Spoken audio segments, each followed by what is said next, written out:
서울의 한적한 동네, 오래된 주택가에 위치한 허름한 2층짜리 건물. 그 안에는 수십 년간 아무도 살지 않은 집이 있었다. 동네 사람들은 그곳을 귀신의 집이라고 불렀고 아무도 그곳에 가까이 가려 하지 않았다. 그 집에는 이유를 알 수 없는 소문이 많았고 특히 밤이 되면 창문에서 이상한 그림자가 보인다는 이야기가 유독 유명했다. 대학교 3학년에 재학 중인 지연은 이번 여름방학에 동네 친구들과 함께 학교 프로젝트로 공포 다큐멘터리를 찍기로 했다. 촬영 주제로 선택된 곳이 바로 그 귀신의 집이었다. 지연과 친구들은 그곳의 비밀을 밝히고자 하는 호기심으로 가득 찼고 주변 어르신들의 만류에도 불구하고 촬영을 강행했다. 준비를 마친 지연 일행은 덥고 눅눅한 여름날 해가 뉘엿뉘엿 저물어갈 때쯤 귀신의 집 앞에 도착했다. 집 앞에 서자 기묘한 서늘함이 느껴졌다. 누구랄 것도 없이 서로를 쳐다보며 긴장된 미소를 지었지만 모두가 내심 두려워하고 있었다. 그러면서도 모험심에 불이 붙은 이들은 잊고 촬영 장비를 메고 집 안으로 들어갔다. 집 안은 예상대로 음산했다. 커튼은 누렇게 변해 있었고 먼지가 두꺼운 이불을 덮은 듯 가구와 바닥 곳곳에 쌓여 있었다. 잠시 준비를 마친 후 지연과 친구들은 각자 역할을 나누어 조사를 시작했다. 카메라를 든 민수가 지연에게 속삭였다. 카메라 배터리는 충분해. 불빛도 꽤 선명하게 나올 거야. 촬영이 시작되고 1시간이 지났을 무렵 아무것도 발견하지 못해 실망감이 밀려들었다. 그때 건물 2층에서 쿵 하는 소리가 들려왔다. 모두 놀라서 순간 카메라를 떨어뜨리는 민수를 제외하고는 조용해졌다. 그 소리가 무슨 소리인지 알 수 없어 두려움이 솟아오르면서도 확인해야 한다는 호기심에 모두 2층으로 올라가기로 했다. 2층은 1층보다 더 음침했다. 긴 복도를 따라 이어진 방들이 하나하나 등장할 때마다 문짝이 삐걱거리는 소리가 불길하게 울렸다. 지연이 앞장서서 복도 끝에 닫혀있는 문을 열었다. 그 방에는 가구의 흔적도 없었고 오직 낡고 잊은 종이들이 바닥에 널브러져 있었다. 방 안을 조사하던 중 친구 경민이 구석에서 작은 상자를 발견했다. 상자를 열자 거기에는 빛바랜 사진과 쪽지가 있었다. 사진 속 인물들은 오래된 시대의 복장을 하고 있었고 쪽지에는 알아보기 힘든 글씨로 빼곡히 적혀 있었다. 이 집에서 발생한 어떤 비극적인 사건에 관한 내용인 듯했다. 내용은 대략 이랬다.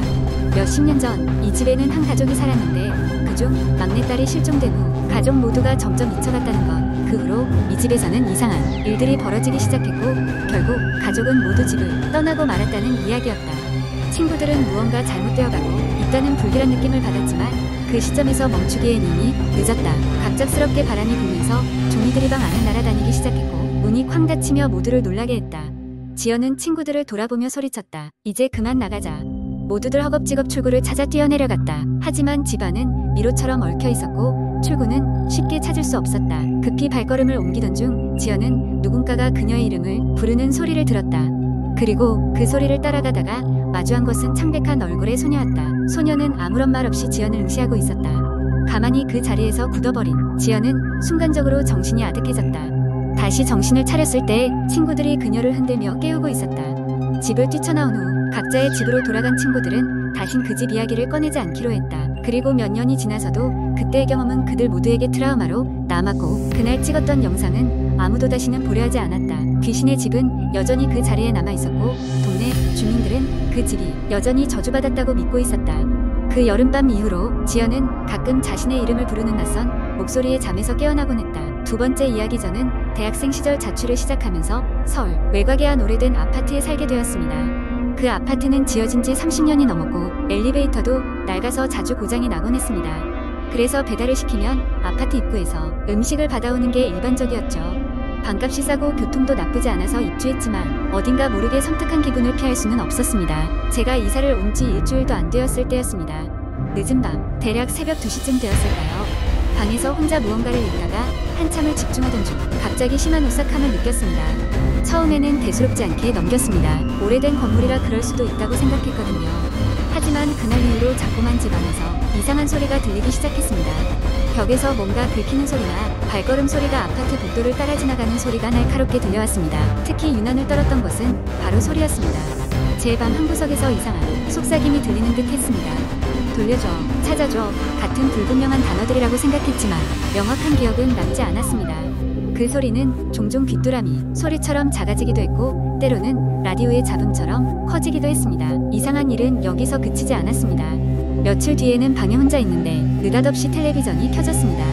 채널은 맞추지 않았는데 화면에 흑백 노이즈만 가득했고 짧은 순간이었지만 화면에서 무언가 움직이는 것 같았습니다. 손이 떨릴 만큼 깜짝 놀랐지만 무서워서 금세 전원을 꺼버렸습니다. 다른 다른 날에는 책상 위에 올려두었던 물건들이 아무 이유 없이 바닥에 떨어지는 일이 자주 발생했습니다. 이러한 일들이 반복되면서 생활에 점점 이상이 생기기 시작했습니다. 집에 혼자 있는 게 너무 두려웠고 잠도 제대로 잘 수 없었으며 학교 수업에도 집중할 수 없었습니다. 결국 저는 친구에게 이 모든 경험을 털어놓았고 친구는 저와 함께 무당을 찾아가 집에 있는 영혼을 달래보기로 했습니다. 무당은 집에 들어오자마자 표정이 굳어졌습니다. 그녀는 마치 무언가를 본 듯하며 저에게 말했습니다. 이곳에는 오랫동안 떠돌던 영혼이 있어요. 당신에게 무언가를 원하고 있네요. 그녀는 방 구석구석을 돌아다니며 기도를 시작했고 한참을 지나 방 한쪽을 손가락으로 가리켰습니다. 여기를 파헤쳐보세요. 저와 친구는 무서운 마음에 그곳을 파헤쳤고 믿을 수 없지만 벽 안에 오래된 종이 한 장이 있었습니다. 그것은 오래전 이 아파트에 살던 주민의 일기장이었는데 마지막 페이지에는 이곳에 묻힌 것을 찾아주세요 라는 애원의 글이 적혀 있었습니다. 결국 아파트 관리사무소에 도움을 요청하여 그 일들을 조사했고 오래된 서류들과 주민기록을 뒤졌습니다. 그 결과 예전에 실종되었던 한 소년이 그 아파트에 살던 주민이었다는 것이 밝혀졌습니다. 우리는 그의 가족에게 그 사실을 전할 수 있었습니다. 소년의 가족들은 눈물을 흘리며 감사를 표했고 아파트 주변에는 작은 위령비가 세워졌습니다. 그 후로 저는 다시는 그 무서운 속삭임을 들을 일이 없어졌습니다. 마침내 제 자취생활은 안정을 되찾았고 집은 더 이상 저를 두렵게 하지 않았습니다. 그 소년의 영혼도 이제는 편히 쉬고 있을 거라고 믿고 있습니다.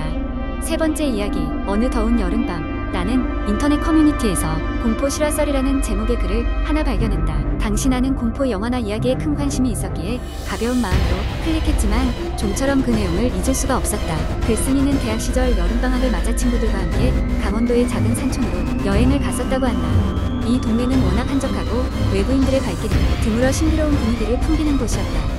친구들은 그곳의 자연을 만끽하며 마음껏 휴식을 취하기로 했고 며칠간 별다른 일 없이 행복한 시간을 보냈다고 한다. 그러던 어느 날 밤이 되자 반쯤 농담 삼아 공포 이야기를 나누기 시작했다. 산속 별장의 찬란한 달빛 아래에서 오싹한 이야기가 계속되자 분위기는 점점 무르익어갔다. 그중 한 친구가 기억 속에 남아있는 이상한 장소에 대해 말하기 시작했다. 그는 어릴 적 할머니 집 근처에 있는 낡은 폐가에 관한 이야기였는데 동네 사람들은 그곳에 귀신이 산다고 해서 아이들이 접근하지 못하게 했다는 것이다. 이 이야기에 호기심이 생긴 그들은 폐가를 직접 방문해보기로 했다.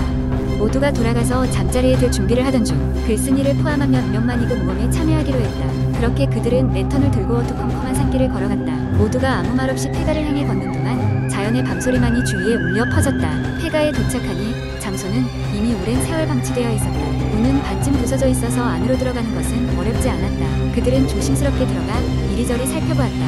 먼지 쌓인 가구들과 한쪽 벽이 무너져 내린 방이 그들을 맞이했다. 한편으로는 마음이 편안해진 것이 오히려 별다른 일이 일어나지 않아서였다.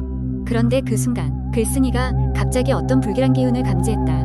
랜턴 빛이 비추는 한쪽 구석에 하얀 천 조각 같은 것이 걸려 있었고 이상한 형태를 하고 있었다. 가까이 다가가 보니 그것은 다름 아닌 헝겊으로 만든 인형이었다. 인형은 마치 누군가의 입김이 닿은 듯 움직임이 느껴졌고 그들의 시선이 자꾸만 인형의 붉은 실로 꿰맨 눈에 머물렀다. 서늘한 바람이 방 안으로 스며드는 순간 그들은 모두 한겨울의 한파처럼 낯선 차가움을 느꼈다.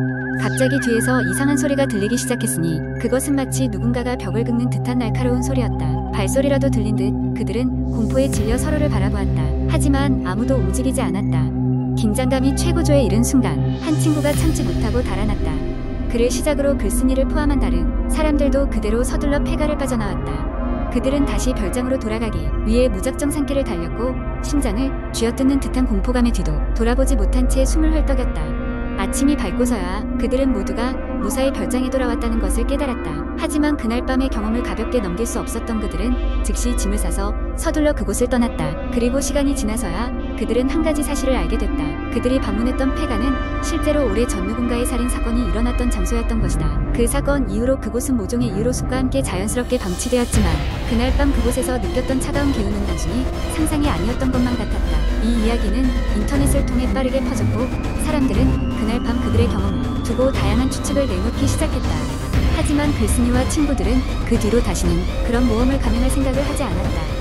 마지막으로 남긴 그의 글에는 이렇게 적혀 있었다. 용기는 때로는 위기를 부르기도 한다. 어쩌면 그날 밤 우리가 마주했던 것은 우리의 호기심이 빚어낸 대가일지도 모른다. 그 글을 마치고도 한동안 나는 그 이야기가 머릿속을 떠나지 않았다. 공포란 참으로 이상한 것이다. 머릿속에 가득 차는 것이 꼭 어떤 실체가 있는 것은 아니지만 그럼에도 불구하고 우리를 사로잡고 놓아주지 않는다.